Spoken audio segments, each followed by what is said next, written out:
Olá pessoal, meu nome é Vitor Souza, eu sou professor da Universidade Federal do Espírito Santo, eu não sei editar vídeos. A aula de hoje, que é a última aula da sequência das tecnologias que eu quero apresentar para vocês dentro do guarda-chuva do Jakarta EE, é sobre o EJB, que é nos antigos Enterprise Java Beans e agora se chamam Jakarta Enterprise Beans. Então, na mudança para o Jakarta, eles mantiveram as siglas, né? JPA, por exemplo, da aula anterior nessa playlist, que é uma playlist de aulas sobre desenvolvimento web focado na plataforma Java. Então, passamos pelas tecnologias JSF, CDI e JPA. E JPA, que antigamente era Java Persistence API, e ficou Jakarta Persistence, só tiraram o API. Da mesma forma, e mantiveram a sigla JPA, da mesma forma JB mantiveram o EJB, apesar de ter trocado o nome para Jakarta Enterprise Beans. Né? Então o EJB nasceu na versão 1.0 lá em 98 e com a versão 2.0 em 2001. E essas versões eram extremamente burocráticas e não eram baseadas,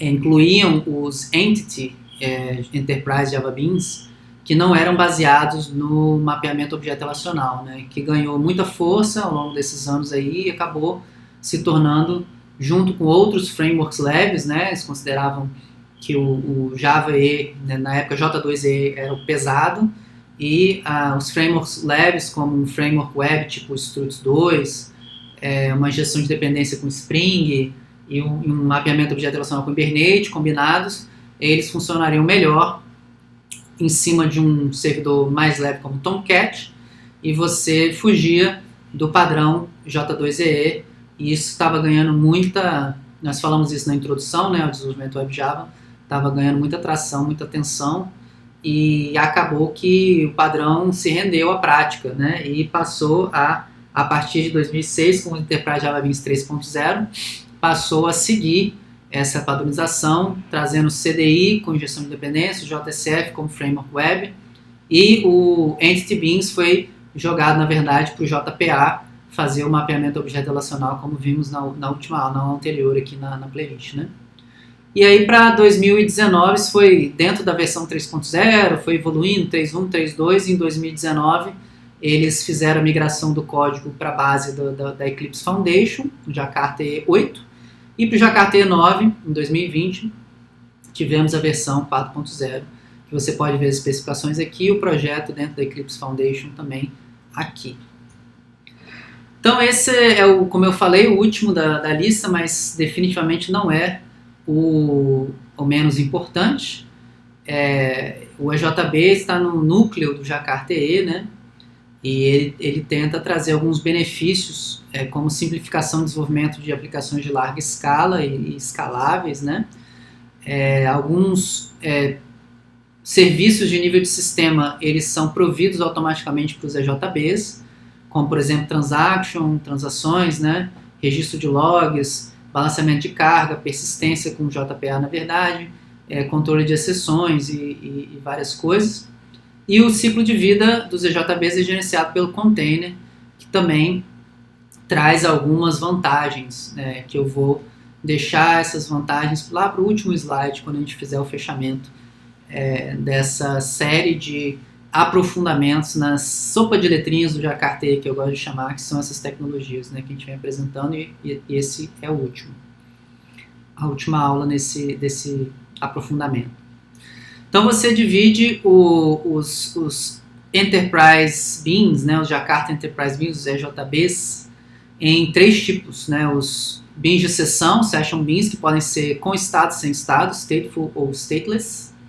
Você tem os beans dirigidos por mensagem, orientada a mensagem, que vão ser utilizados em cima de uma outra tecnologia do Jakarta EE, que é o Java Messaging, que é o JMS, Jakarta Messaging, né, na verdade.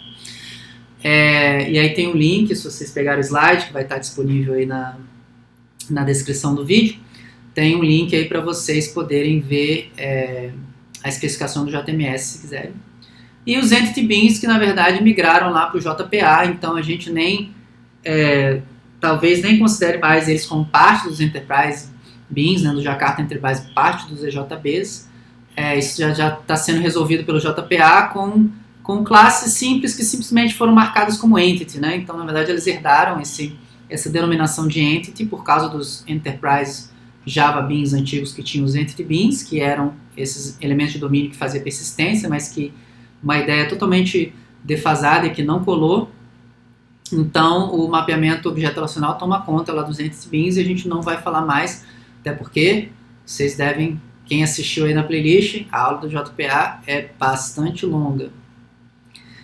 Então, vamos focar mais nesses outros. Você tem o Stateless Session Beans, que a ideia do Stateless é que eles não armazenam estado do cliente, ou seja, se você está falando de, vamos dizer, aí uma funcionalidade de registro de um hóspede de um hotel, né, de um albergue, que é o nosso exemplo do Java Hostel, aí para quem vem acompanhando a sequência de vídeos, já deve ter visto. Então, o Java Hostel, ele tem essa funcionalidade você vai passar o hóspede que está tentando se registrar, né, se cadastrar, como um parâmetro para um método. Esse método vai fazer o que tem que fazer. Se der problema, vai retornar uma exceção. Se não der problema, vai retornar ok. E aí, voltando para o controlador é que tem o estado do cliente, vai dizer para ele que ele foi cadastrado ou que ele não foi cadastrado, por isso ou por aquilo. Então, o Enterprise Java Bean, o Jakarta Enterprise Bean, o EJB, que é o Stateless Session Bean, ele não precisa armazenar esse cliente. Ele recebe como parâmetro e retorna, recebe e retorna. Ele é uma classe de serviço, ele tem serviços que podem ser acessados. Isso faz com que o container, né, o servidor Jakarta, ele possa prover um pool de instâncias, né, que é um conjunto de instâncias, e esse conjunto de instâncias ele pode ser gerenciado, e alguém precisa de um objeto desse, ele entrega um objeto qualquer, porque a partir do momento que você coloca estado no seu bean, no caso de um stateful session bean, aí esse estado pertence a um cliente específico, então cada cliente tem que ter uma cópia, um objeto desses, né, para ele, enquanto a sua sessão de uso, sua session, tiver, por exemplo, ativa, né.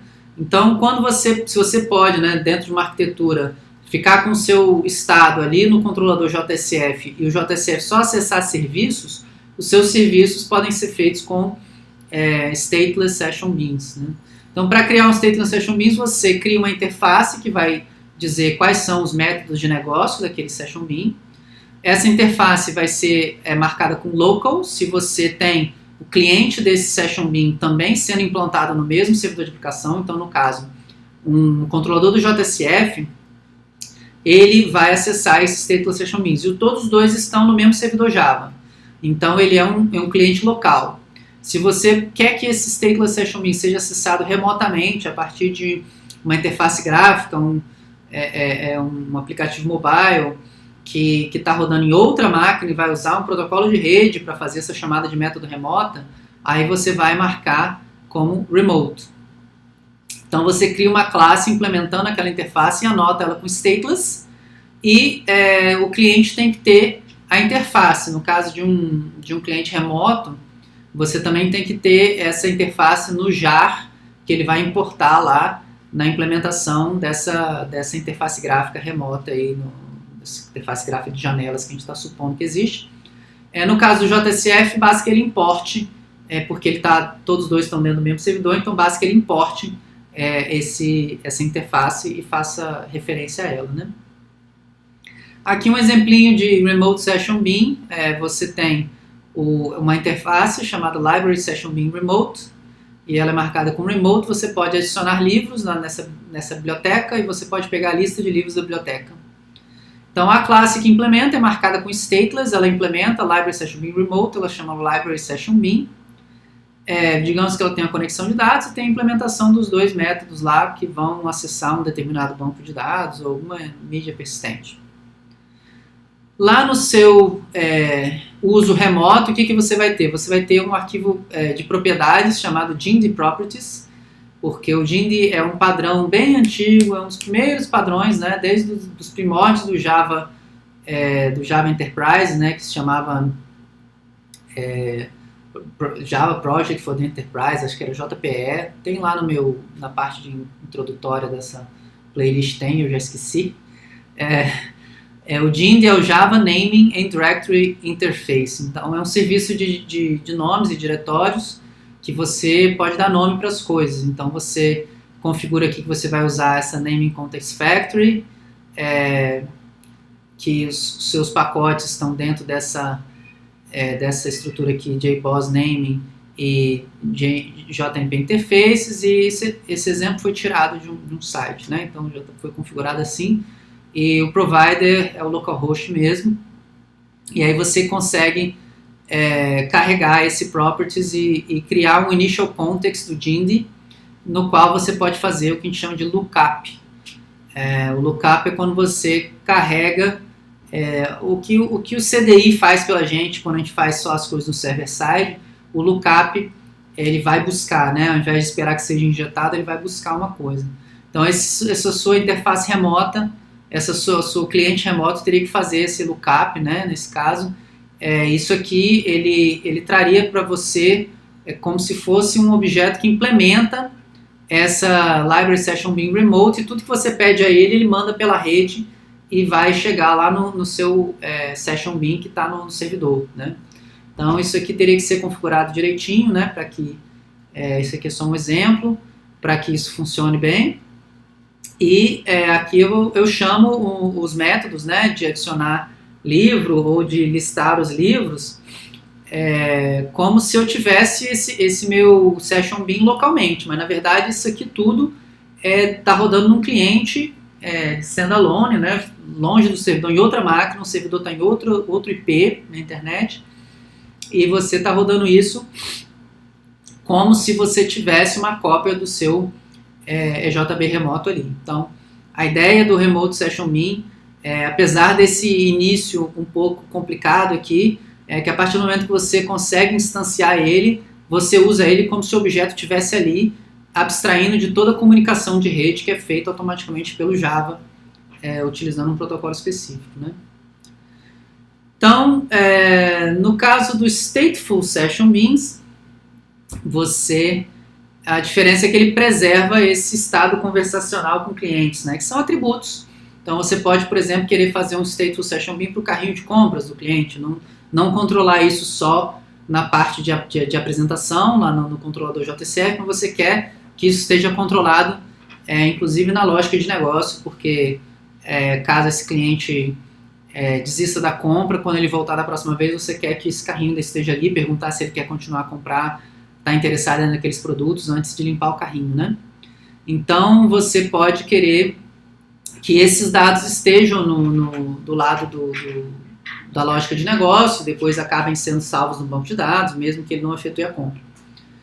Então nesse caso o escopo, um BIM vai ser criado em cada escopo para cada cliente, não vai poder ser compartilhado, até porque ele tem dados que são específicos do cliente. E aí para criar é exatamente a mesma coisa do stateless, só que você coloca @stateful ao invés de @stateless nesse EJB. E assim, eu apresentei um exemplo de EJB remoto e não apresentei de um local, porque o local a gente já apresentou vários exemplos ao longo dessa playlist, né? Então você pode ver também, junto com a aula de JPA, alguns exemplos daqui vão usar o sistema de ambulâncias, que é um sistema que está disponível aí também, vou deixar o link na descrição do vídeo, o código-fonte está disponível. Então você pode ver alguns exemplos também de EJB local ali. Basicamente ele é um EJB local e o controlador JCF faz uma referência direta para ele com @EJB, que é o que a gente viu na aula de CDI, né? Então passando para o outro tipo, né, que nós temos os Entity Beans no JPA, nós temos os Session Beans que a gente acabamos de apresentar, tem os Message Driven Beans, que são similares aos Stateless Session Beans, mas não são acessados diretamente por clientes. Na verdade eles monitoram filas de mensagem e respondem essas mensagens, né? Então, novamente eu esqueci de atualizar, mas agora esse padrão se chama Jakarta Messaging, se eu não me engano, mas continua como JMS. É um middleware que é orientado a mensagens para enviar mensagens entre pares, né? você tem que configurar ele no seu servidor de aplicação e usar anotações do tipo resource, que falamos, né, lá na aula de CDI, que anotações do tipo resource é para obter recursos que foram configurados ali no servidor de aplicação, né? Então, o @resource te fornece essa fila de mensagens que você vai poder usar o JMS e usar o Message Driven Beans para responder. Então, eu vou deixar aqui um link para um post que eu li uma vez, que eu achei interessante, que combina eventos de CDI com filas JMS para processar eventos assíncronos, né? Como vocês já viram lá vindo da aula de JCF e CDI, quem acompanha a playlist, né? E o curso de desenvolvimento web da UFES, você pelo JCF chegando no CDI, você tem uma forma de você disparar eventos a partir da sua página web, que está sendo gerenciada aí pelo JCF, né? E tem um determinado evento, disparador de evento sendo injetado pelo CDI, e ela dispara o evento. Esse disparo de evento pode acabar numa fila JMS, como nesse exemplo, e ser tratado por um Message Driven Bean, porque na verdade ele tem que fazer uma coisa de negócio mesmo, e tem que ser tratado na lógica de negócio, como por exemplo está enfileirando compras de cartão de crédito, está enfileirando pedidos de autorização que demoram um tempo para ser analisados, alguma coisa que realmente é da lógica de negócio da sua aplicação e que você quer tratar na camada de lógica de negócio, e você pode usar um Message Driven Bean para isso. Mas eu vou deixar só o link aí para vocês lerem mais. Bom, e aí tem algumas coisas que dá para fazer com a JBs, por exemplo, quando você não quer separar o EJB em interface e implementação, você pode simplesmente marcar ele como local bean. E aí eu pergunto, será que é uma boa ideia? Né? A ideia de separar interface e implementação é dentro daquela boa prática de programa para interfaces, não para implementações. Então, é um custo baixo, né, você fazer uma interface de um bean para depois implementá-lo. Então, o local bean tem que ser usado com parcimônia, eu acho, né? Mas quando você precisar, você pode marcar um bean com local bean, ele não precisa mais ter uma interface, veja que ele não implementa interface nenhuma, né? E aí você pode fazer a injeção de independência dele usando a própria classe, né? Você define no controlador um SumStatelessBean X e faz um @jb em cima, e ele vai fazer a injeção de uma instância dessa classe aí no controlador. Você pode também ter JB Singleton, né? Agora, desde o JB 3.0, né, quando ele evoluiu daquele padrão que não pegou, do JB 2 que não pegou, o EJB ele pode ser singleton, que só pode ter uma instância, né? Então toda vez que você pede uma instância desse Highlander Bean, e não sei se os jovens de hoje vão entender essa referência, mas se você pedir uma instância dele, vai ser sempre a mesma instância, só vai poder ter uma instância desse Bean. Aqui tem um exemplo de um método de callback, né? Que vamos apresentar aí no próximo slide. Esses métodos de callback, eles dizem que logo depois de em algum momento do ciclo de vida da JB, eles vão ser chamados, né? Então, nesse caso aqui, sempre que for construído um elemento, um objeto dessa classe aqui, desse EJB aqui, ele vai, depois da construção, rodar esse método de inicialização, porque ele está marcado com PostConstruct. Uma observação sobre singletons é que os EJB singletons são thread safe, então eles serializam as chamadas de método. Então, se você tem um JB Singleton, você tem vários clientes acessando ele ao mesmo tempo, esses clientes vão ser colocados numa fila de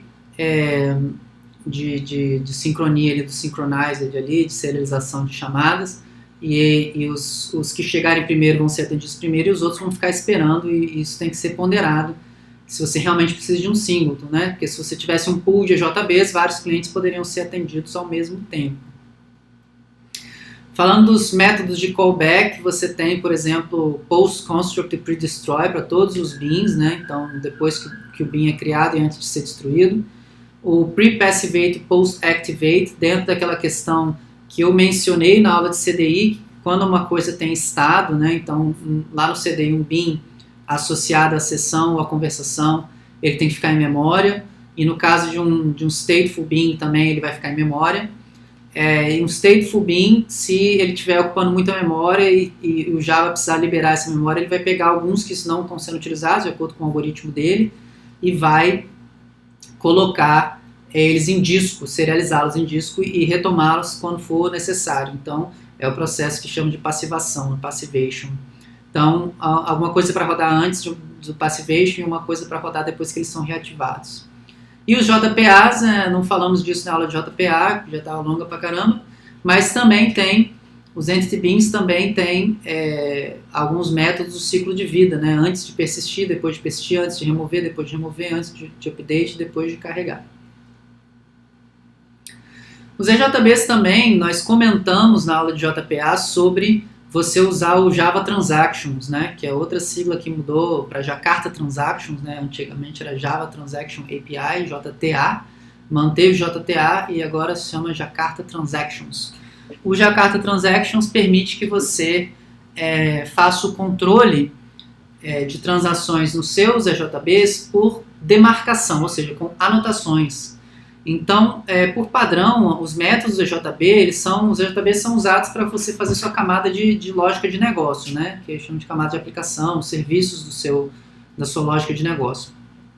Então, eles implementam, por exemplo, os casos de uso, e muitas vezes os casos de uso, as histórias de usuário do seu sistema, elas precisam ser transacionais, né? Em sistemas de informação grandes, muitas vezes isso tem que acontecer. O exemplo clássico é uma transferência bancária. Você tem que tirar o dinheiro de uma conta e colocar em outra. Não pode acontecer só de tirar e não colocar. Não pode acontecer de só colocar e não tirar. Tem que acontecer tudo ou nada. Ou fica como estava antes, não deu para fazer, mas ninguém perdeu dinheiro, ninguém ganhou dinheiro. Ou faz tudo. Tira dinheiro de um e bota dinheiro em outro. Então isso é o exemplo clássico de transação. Ou tudo acontece ou nada acontece. E os EJBs, como sendo beans que servem para fazer essa lógica de negócio, lógica de aplicação, então eles são transacionais se você usar lá o JTA como a gente simplificou. E você pode configurar as transações, né? Você pode, com uma anotação chamada transactional do CDI ou transaction attribute do EJB, configurar que se não tem uma transação, você quer que tenha uma exceção. Então o método só pode ser chamado no contexto de uma transação, ele é mandatory. Se tem uma transação, você quer que tenha uma exceção. O método só pode ser chamado se não tiver transação nenhuma rolando, então whenever. Not supported, você não especifica, então pode acontecer qualquer coisa. Required, se tem uma transação já acontecendo, ele entra nessa transação, senão ele cria uma nova. Requires new, cria uma nova transação sempre. E supports, se tem uma transação, usa, se não tem, também não usa, né? Ou lança uma exceção, esse aí eu não estou lembrando. Mas assim, na documentação dos transactions lá, você consegue direitinho a especificação de cada um. E você anota ou a classe toda, ele se aplica a todos os métodos, ou você anota métodos individualmente. E se você anotar a classe toda, se aplica a todos os métodos, você anota um método, ele sobrescreve o da classe e considera a anotação mais próxima, que é a do método. Outra coisa que dá para fazer também nos EJBs é chamadas assíncronas. Por exemplo, você precisa executar um método que demora bastante tempo em background e você quer retornar a interface para o seu usuário, ao invés de ficar toda hora, toda vida, você quer retornar para o seu usuário, colocar lá de repente um gifzinho rodando e em background, né, por baixo dos panos, você tem de repente um componentezinho Ajax que fica verificando se já acabou, né? Então, se você tem, nesse caso, esse exemplo vem do sistema da ambulância, que está disponível aí, para quem quiser analisar o código completo. Digamos que toda vez que você for um operador do sistema de despacho de ambulâncias, né, do 192, SAMU e tal, ele for registrar que tem alguém que ligou com uma emergência, você gostaria de verificar se tem outras chamadas, se tem vários operadores recebendo a mesma emergência. Então, o primeiro que cadastrar a emergência, incêndio no lugar X, quando você for cadastrar uma nova emergência, você quer que seja feita uma busca por emergências similares, isso pode demorar, né, digamos.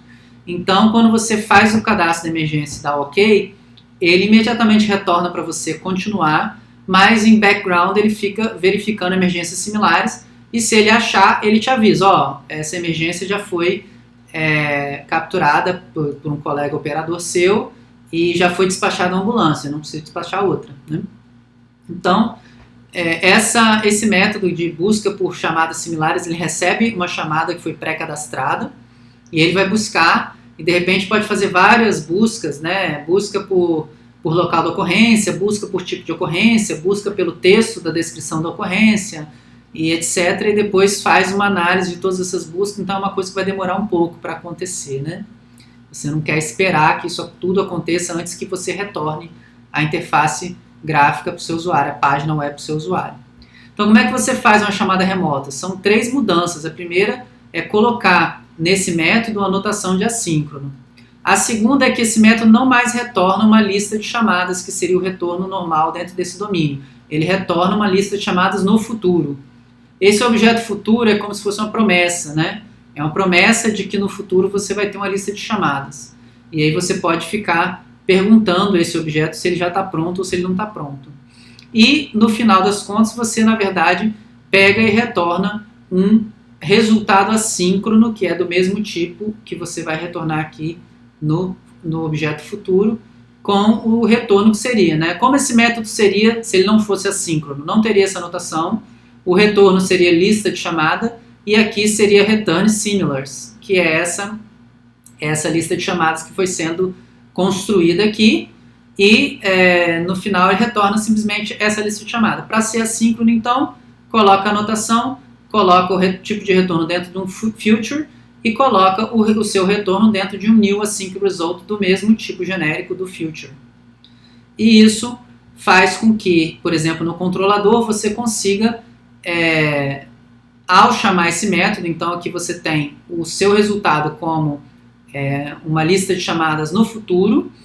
Então, quando você chama o método search for similar, ele retorna imediatamente, e aí você consegue verificar, por exemplo, aqui o search for similar, que ele é chamado aqui, ele retorna imediatamente para esse resultado, e você retorna para a sua página web imediatamente. Aí na sua página web você teria um componentezinho Ajax que ficaria perguntando se já está pronto, né? E esse já está pronto é se o resultado não é nulo, se o resultado está pronto. Então, o objeto future, ele tem o método isDone, quando ele está pronto, ele retorna true. Então, esse componentezinho ele vai ficar perguntando se isDone, isDone, isDone. Quando ele finalmente estiver pronto, ele renderiza uma parte da tela que vai usar essa lista de similares aqui, que você vai lá dentro do future e usa o método get. E aí, ele retorna aquilo que estava prometido para ser retornado. Então, chamadas assíncronas em EJB ficou uma coisa relativamente simples de se implementar. E aqui nessa aula de JB a gente aproveita para falar um pouco sobre uma outra parte da sopa de letrinhas, né, uma outra tecnologia que é o JAAS, né, que é o Serviço de Autenticação e Autorização do Jakarta-E. Né? E o que é a autorização? A autorização é garantir que o usuário é quem ela diz que é, né? Ele ou ela diz que é. Então, por exemplo, você tem um login e uma senha, então quando você usa o seu login e sua senha, você garante que você é você mesmo. E a autorização é garantir que um usuário tem acesso aos recursos que ele ou ela está autorizado a ter. Então, se eu sou um usuário do tipo administrador, eu tenho acesso a certos recursos, se eu sou cliente, eu tenho acesso a outros recursos. Então, primeiro eu tenho que me identificar, a partir do momento que eu me identificar, eu tenho um papel e tem certas funcionalidades do sistema que estão associadas a certos papéis, né? Então, o antigo Java Authentication Authorization Services, que eu confesso que eu esqueci também de autorizar esse slide para ver como é que ele ficou sendo chamado no Jakarta-E, mas possivelmente vai ser Jakarta Authentication Authorization, não sei se mantiveram os services ou não. Ele traz uma série de vantagens, como garantir integridade de dados, confidencialidade, não repudiação e auditoria, né? A não repudiação é você conseguir armazenar quem fez o que para que uma pessoa não possa se eximir da responsabilidade. Não fui eu que fiz isso, que estragou o sistema. Então, o JAAS ele tem recursos para você garantir o non-repudiation. Então, os conceitos básicos do JAAS são o reino de segurança, né, o Security Realm, que é um conjunto de configurações de seguranças registrado dentro de um nome específico. Nós vamos dar 2 exemplos aqui. de configuração do JAAS. Um usuário, que é um indivíduo ou um software identificado por um nome de usuário e uma senha, que ele chama de credenciais, né? Então o usuário ele tem credenciais. O grupo é um grupo de usuários e papel é um nome associado com um conjunto de direitos de acesso e pode ser associado a usuários ou a grupos. Então, a autenticação, como eu falei, é que usuários existem, quais são suas senhas, e a autorização é quais papéis podem acessar o quê. Então, esses realms, né, esses reinos, são dependentes de container. Então, para dar um exemplo antigo da época desse exemplo das ambulâncias que eu desenvolvi na época no Glassfish, ele pode configurar, né, realms que são baseados em arquivos de texto simples, que vão fazer acesso ao JDBC, que vão usar certificados, que vão acessar pelo serviço específico dos Solaris, que também era da Sun, né? Ou que vai usar um LDAP, ou um Microsoft Active Directory para pegar usuários e senhas, ou alguma coisa proprietária que você desenvolveu que implementa a interface Realm. Aqui um exemplo de configuração de um Realm no Glassfish 3, na época que eu fiz esse exemplo do Ambulance Dispatch System, né? Por isso ADS, aqui eu criei o ADS Realm, e aí ele utiliza um data source, usando o JDBC, ele vai pegar o data source que eu configurei em outro lugar, né? Então nós exemplificamos aqui no Outfly, no exemplo do Java Hostel e tal, a criação de um data source, de uma fonte de dados. Da mesma forma aqui no Glassfish 3 também tinha uma opção aqui que fazia a configuração de fontes de dados, ou deve estar mais para cima. Deve estar mais para cima, não tá dando para ver aqui. E aí ele diz qual é a tabela onde eu vou fazer essa consulta aqui, select password from employee where username igual a alguma coisa. Então quando a pessoa dá o login dela, ele usa o nome dessas 3 colunas para montar essa consulta e verificar qual é a senha do funcionário dado seu nome de usuário. E aí aqui, e ele bate a senha com a senha fornecida, né? Eu forneço um login e senha, ele faz essa consulta usando o login, depois ele compara as senhas e vê se eu estou autenticado. E aqui essas duas outras colunas, na verdade o nome da tabela, o nome de uma coluna, é para verificar as funções que estão disponíveis para um determinado usuário. Então, select functions from group, where username é alguém. Então, depois de autenticado, ele pega aquele mesmo username e pergunta quais são as funções que estão associadas a esse nome de usuário, ou seja, o que ele ou ela pode fazer. Aí o Glassfish ele era completado com uma configuração padrão, uma configuração proprietária, perdão, não padrão, um arquivo chamado sunweb.xml, que tinha que estar na sua aplicação. Além dessa configuração anterior que foi feita no servidor de aplicação, ainda tinha um arquivo também que tinha que estar na sua aplicação para que ele pudesse fazer a configuração do JAAS, né? Então aqui ele dizia qual era o arquivo, né, o context root, a raiz da aplicação web, e quais eram os papéis, né? Então aqui tem um mapeamento de papéis e que mapeia para números, porque essas functions, na verdade, eram uma enumeration, né? Então esses operator, dispatch, não sei o que, era um tipo enumerado, então ele acabava mapeando para um determinado número na sequência, né? E isso tinha também uma interfacinha gráfica do Glassfish dentro do NetBeans, né? Então, na época, se não me engano, foi para o lançamento do Java EE 6 e o NetBeans sempre saía na frente com o Glassfish, que era a implementação de referência. Então, ele já vinha com suporte ao Glassfish mais recente. Foi usado o NetBeans com o Glassfish para fazer esse exemplo. No WebXML, aí já é uma configuração padronizada. Eu posso, por exemplo, configurar a autenticação do tipo form em cima de um determinado realm, né? E aí tem algumas configurações de login aqui e, novamente, as security roles que tem que ser as mesmas do sunweb.xml, né? Os nomes delas, operator, dispatcher, etc., né? Novamente, aqui também tinha uma interfacinha gráfica para fazer isso. E o formulário de login aqui, para usar essa autenticação do tipo form, utilizava tags, pelo menos na época, não sei se isso já mudou, porque eu, na verdade, atualmente eu faço de um jeito diferente, que eu vou mostrar na sequência, utilizava campos HTML, né? Um form HTML é um input type text, input type password, não tem nada de JSF nesse formulário aqui, e eles têm nomes padronizados. A ação é JSecurityCheck, o nome é JUsername, a senha é JPassword, né?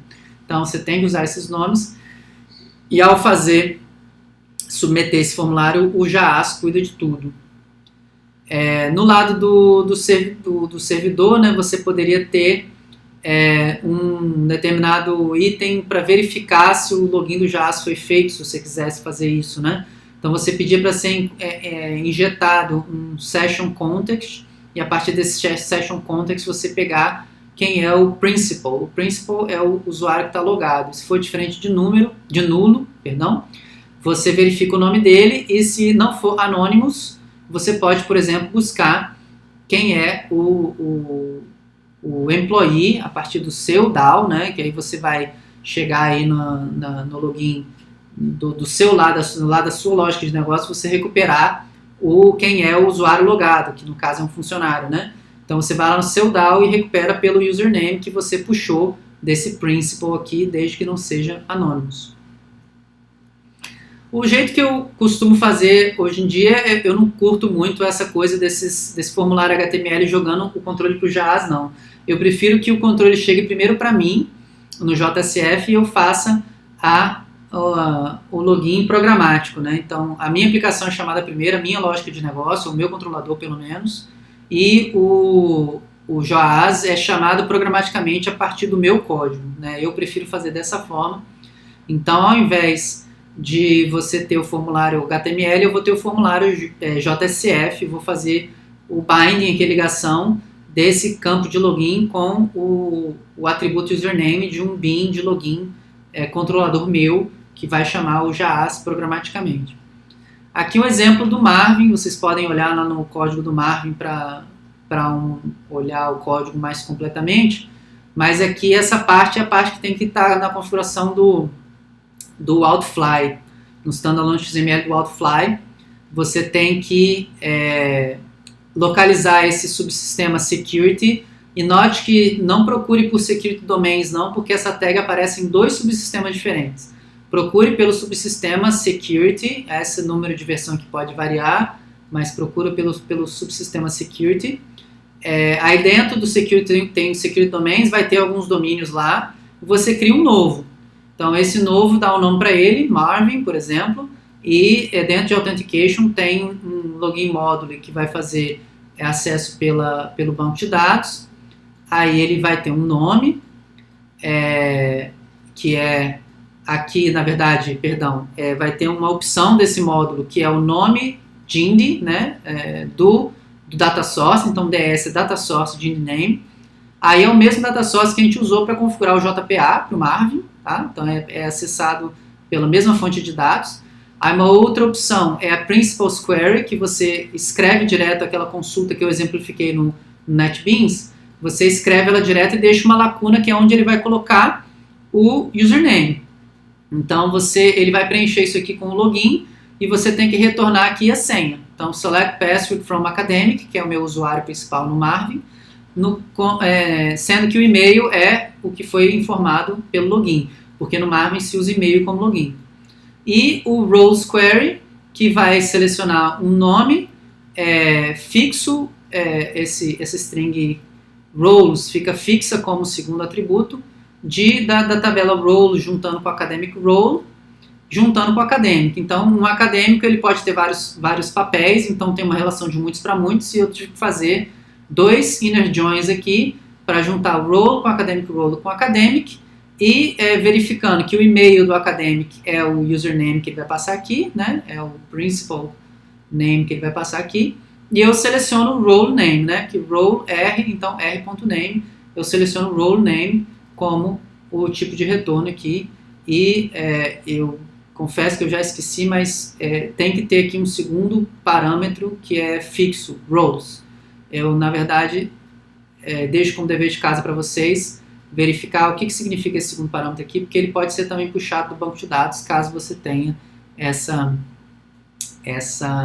configuração mais apurada, talvez seja o nome do grupo, eu não me lembro.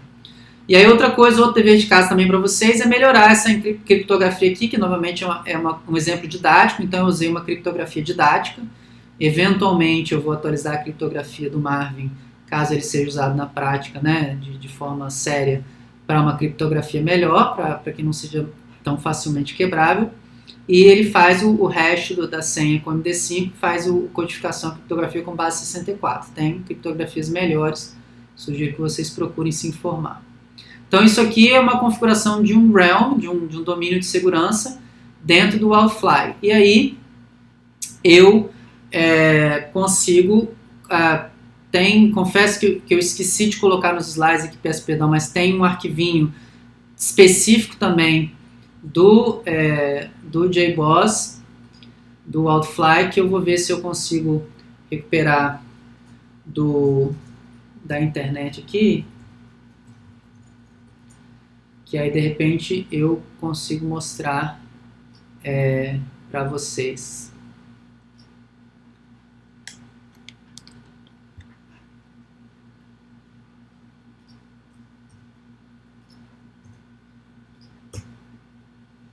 Consegui abrir aqui e aqui dentro do código fonte.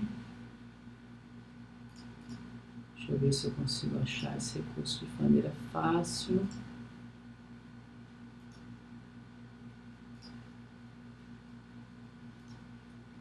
Não estou conseguindo achar ele ainda.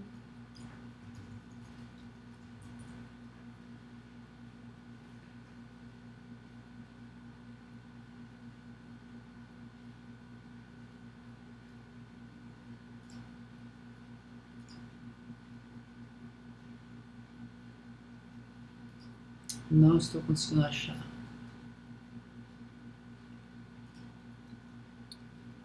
Sim, eu acho que está no Web Contents, por isso. Source, main, web app, webinf, achei.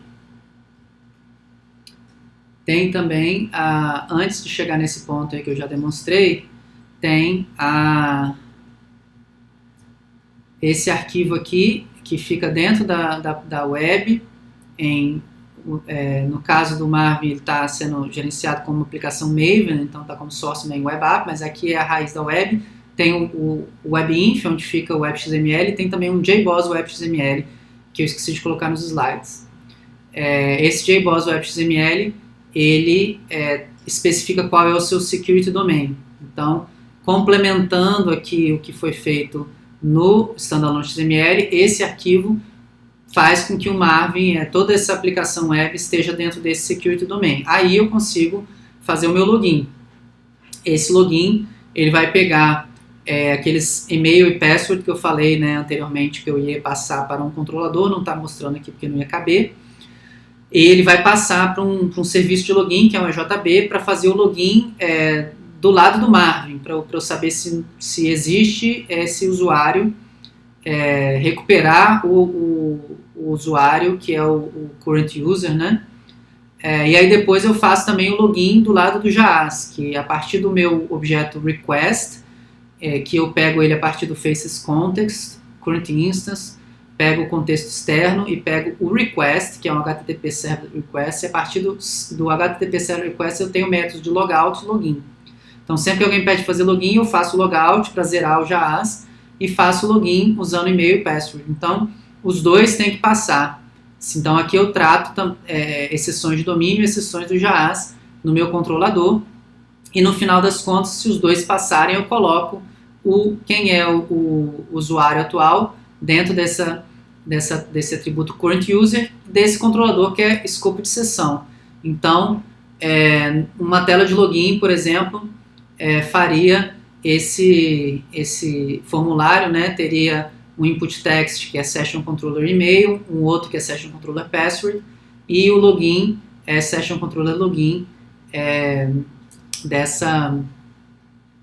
fazendo referência a esse controlador que acabou de ser exemplificado no slide anterior, né? Depois, em uma outra página, ele fará referência a Session Controller Current User, né? Que se você olhar o código do Marvin, você vai ver referência a essa propriedade de Session Controller sempre que eu preciso saber quem é o usuário autenticado.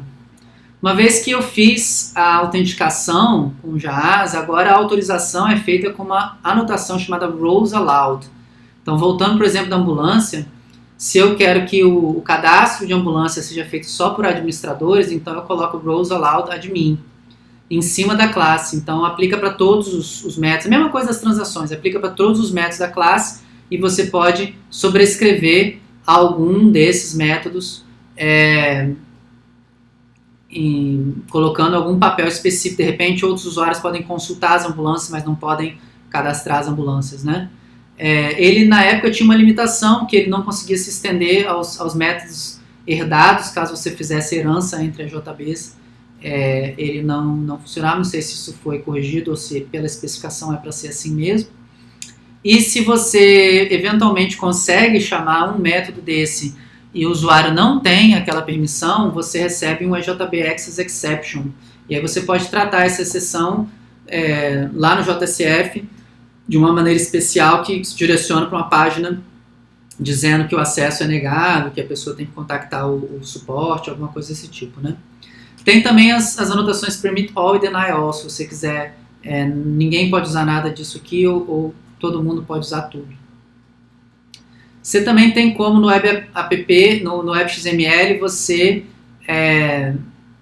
fazer autorização de páginas, né? Então, dentro de Employee CRUD, qualquer coisa que esteja lá dentro, eu quero que só o admin consiga acessar. Então, se a pessoa tenta acessar essa URL, né, digita lá manualmente, tenta acessar, ou alguém esqueceu um link de menu ali que não era para esse tipo de usuário, não era para aparecer, a pessoa clicou, entrando nessa URL sem esse papel aqui, esse role de autorização, ele recebe um código 403, que se eu não me engano é forbidden, né? Código proibido você entrar nesse ponto aqui da página web e do site, né? E aí você pode também no JSF ter páginas de tratamento específicos para códigos HTTP. Então você pode mapear um código HTTP 403 para uma página específica que vai, de forma mais amigável, explicar que aquele conteúdo não está disponível. E aqui, se a gente voltou ao exemplo da ambulância, eu estou voltando, por exemplo, do Glassfish e NetBeans, que tinha um editorzinho gráfico também para fazer esse mapeamento. Bom, chegamos no final de uma sequência de aulas bem extensas sobre essas 4 principais tecnologias, né, JSF, CDI, JPA e EJB, sendo que nós demos uma palhinha de PIN Validation lá na aula de JPA e demos uma palhinha de JAAS também aqui na aula de EJB, né?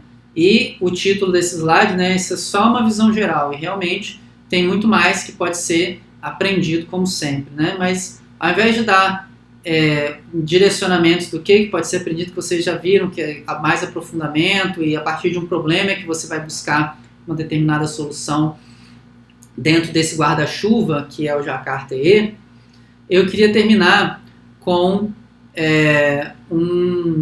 uma motivação de um autor que é muito famoso por advogar a favor do Java Enterprise e agora do Jakarta Enterprise, que é o Adam Behan.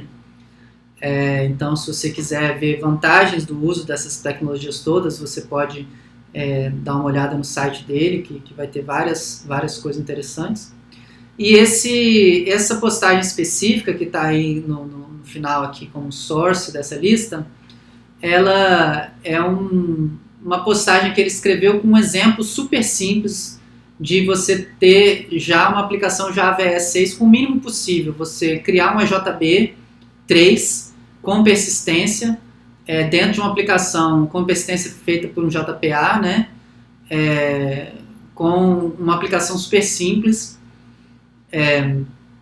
Lá atrás, quando saiu o Java Enterprise 6, ele escreveu esse post. E aí ele termina o post dizendo assim, o que você já ganha fazendo só isso aqui que eu estou mostrando para você. Então, no caso, eu mostrei para vocês 4 aulas bastante extensas, mas no final das contas, a lista de vantagens é a mesma. Assim, o que você ganha por usar essas tecnologias, né? Então, toda a parte do Jakarta-E, ele cuida da questão das threads, né? Então, são threads safe. Você tem toda a parte de controle de concorrência sendo gerenciado por você, se você utilizar tudo isso que a gente está apresentando da forma que foi feito para ser utilizado, né? Assim que você precisar, você pode implementar acesso remoto. Então, você tem uma forma de implementar acesso remoto, apesar de que, para esse item, eu devo dizer que o acesso remoto hoje em dia é mais implementado por meio de uma API REST do que por aquele acesso remoto EJB que eu demonstrei, né? Mas isso também pode ser feito, existe uma tecnologia dentro do Jakarta-E para isso, se eu não me engano, o JAX RS ou JAX WS, que permite que você implemente serviços REST em cima dos seus EJBs, né, da sua aplicação, que vai dar um acesso diferente do acesso via controlador JSF. E aí você pode implementar o cliente REST da forma que você quiser. Você pode implementar um front-end com frameworks JavaScript, ou você pode implementar um aplicativo mobile com iOS, Android, etc. Né? Número 3, as transações são iniciadas e são gerenciadas para você. Né? O uso de demarcação de transações nos alivia uma boa parte do código, né? E as transações serão feitas e, no caso de dar algum problema, vai ser lançada uma exceção e você pode tratar essa exceção no seu JSF. Se você não tratar no seu controlador, ela chega como uma exceção padronizada, se eu não me engano é JB Exception, que você pode ter pelo menos no JSF uma página mais bonitinha que vai mostrar para o seu cliente que deu alguma coisa errada. É igual quando o Twitter mostrava aquela baleiazinha, né? A pessoa fala que o Twitter estava baleando. Você pode criar a sua própria página de que deu alguma coisa errada e ao mesmo tempo isso ser registrado num log que vai aparecer para alguém que vai precisar da manutenção naquele serviço, né? Outra coisa é monitorado, né? Os EJBs, eles são visíveis via uma extensão chamada JMX, Java Management Extension. Então, os servidores de aplicação, eles dão suporte a esse JMX e você pode, a partir de um console, monitorar diversas coisas que estão acontecendo, né? O seu pool de EJBs, objetos que estão sendo criados, uma série de coisas que eu não sei nem dizer, porque é todo um outro mundo que eu nunca mexi, mas que em casos de empresas que precisam ter um controle bem em cima assim, de como que está a saúde da aplicação, você pode fazer isso por meio de um console JMX. A parte de concorrência e prevenção de ataques de denial of service por meio do pool de elementos, né? As coisas geralmente nos EJBs elas são providas por meio de um conjunto de instâncias que ele vai dando para os clientes que estão usando a sua aplicação, e você consegue controlar esse pool com um pouco mais de configuração. Imagino que também é uma outra coisa que eu não tenho experiência prática, né? Mas você, ao usar um pool de objetos, consegue controlar essa questão da concorrência dentro dos seus recursos, né? A parte de injeção de dependência simplesmente funciona, você pede para ser injetado e é injetado, incluindo o Entity Manager para dar acesso à parte de persistência, o que te alivia de um monte de código que você teria que fazer na mão e controlar, e a manutenção seria muito pior. A grande parte dessas tecnologias, né, de tudo aquilo que a gente foi usado, é super portável e neutro com relação ao fornecedor. Por que eu digo mostly, né? Por que eu digo quase 100% portável? Porque a gente viu ao longo também dessas aulas que uma pontinha ou outra você usava algum arquivinho específico do seu servidor de aplicação, como a gente viu no caso do JAS nessa aula. Na aula de JPA, a geração de tabelas, né, do banco de dados era feita com um comandinho com uma propriedade do Hibernate, mas basta você trocar pela equivalente do Eclipse Link. Então, assim, o trabalho que vai dar para você trocar de uma implementação para outra, de um servidor de aplicação para outro, é muito menor do que o trabalho de você trocar de uma plataforma para outra. Então, você tem um ecossistema de fornecedores. Se você não gosta da Red Hat, você pode ir para a Oracle. Se você não gosta da Oracle, você pode pagar para a IBM, e todos eles fornecem servidores de aplicação e implementações desses padrões, né? Tem muito pouco XML, é uma coisa que Java sofria muito do que eles chamavam de inferno XML, né? XML Hell, ou Metadata Hell. A partir das versões mais recentes isso foi sendo diminuído, principalmente com o advento das anotações para Java. Então tudo que fica bem em anotação é feito com anotação, usado muito pouco XML. É muito fácil de acessar por serviços REST, aí eu complementando aquele item 2, né? Então, eu já falei de serviços REST, é muito fácil de você implementar um serviço REST como uma nova camada de acesso à sua lógica de negócio. E o EJB também vem com funcionalidades mais avançadas de segurança e de clustering, caso você precise, por exemplo, que sua aplicação seja dividida em vários servidores. Isso é uma coisa que tem embutido, não é uma coisa simples de fazer, mas que já estando pronto, o EJB estando pronto para isso, facilita, porque você só precisa realmente fazer a configuração do seu servidor de aplicação e a tecnologia do JB ela se adequa ali, ela já é pronta para isso, você só precisa realmente configurar direitinho o seu load balancer e sua nuvem de servidores, né? Então eu queria terminar com essa motivação que talvez eu devia ter trazido no início, né, para motivar vocês a assistirem todos esses vídeos. Então quero dar os parabéns a quem chegou até aqui, espero que tenha sido bastante útil essa visão geral dessas tecnologias e que vocês consigam se aprofundar e que sirva para a vida acadêmica e profissional de vocês, né? Eu então fico por aqui, mas deixo vocês com a palavra dos poetas: devagar também é pressa. Tchau!